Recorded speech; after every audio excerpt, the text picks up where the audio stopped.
আসসালামু আলাইকুম, শুভ সকাল। আমার এই ভাইদের জন্য ভিডিও নিয়ে আসলাম। পালপক্স ভ্যাকসিন 30 দিনে দিতে হয় দানা কিসা। আপনাদেরকে দেখাবো যে কীভাবে মিক্স করতে হয় পালপক্স ভ্যাকসিন। তা অনেকেই জানে না, পুরান খামারি ভাইয়েরা বা নতুন খামারি ভাইয়েরা অনেকেই জানে না যে কীভাবে মিক্স করতে হয়, গুলতে হয়। অনেকে আইনে এটা মুখ আর হলো ভ্যাকসিনের মুখ খুললে দিলে মিক্স করে ফেলে। তো এটা হলো নিয়ম না। নিয়ম হচ্ছে যে আপনারা এই মুখটা খুলবেন,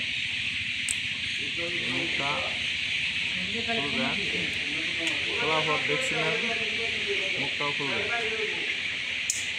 এইভাবে খুলতে হবে।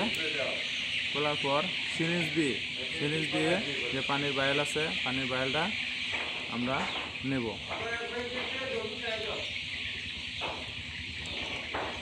সিরিঞ্জ দিয়ে পানির বায়েলটাতে পানিটা নিলাম।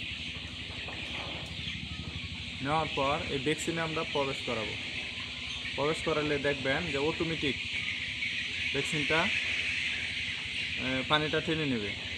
দেখেন, এই যে দেখাচ্ছি, এই যে দেখেন অটোমেটিক পানিটা টেনে নিছে। তাহলে বুঝতে হবে যে ভ্যাকসিনটা ভালো আছে, ভ্যাকসিন কোনো সমস্যা নেই, ভ্যাকসিন ভালো। আর না হয়তো যে না টানে, তাহলে বুঝতে হবে যে ভ্যাকসিনটা হলো ভালো নয়, ড্যামেজ হয়ে গেছে, ভ্যাকসিন ভালো না। ঠিক আছে? তো আপনারা খামারি ভাইয়েরা আপনারা হলো এভাবে এলো ভ্যাকসিনটা গুলবে। অনেকেই তো হলো নিজেরা দিয়ে দেয়, ডাক্তার লাগে না, নিজেরাই দেয়। পুরান খামারিরা ভাইয়েরা এইভাবে দিয়ে দেয়।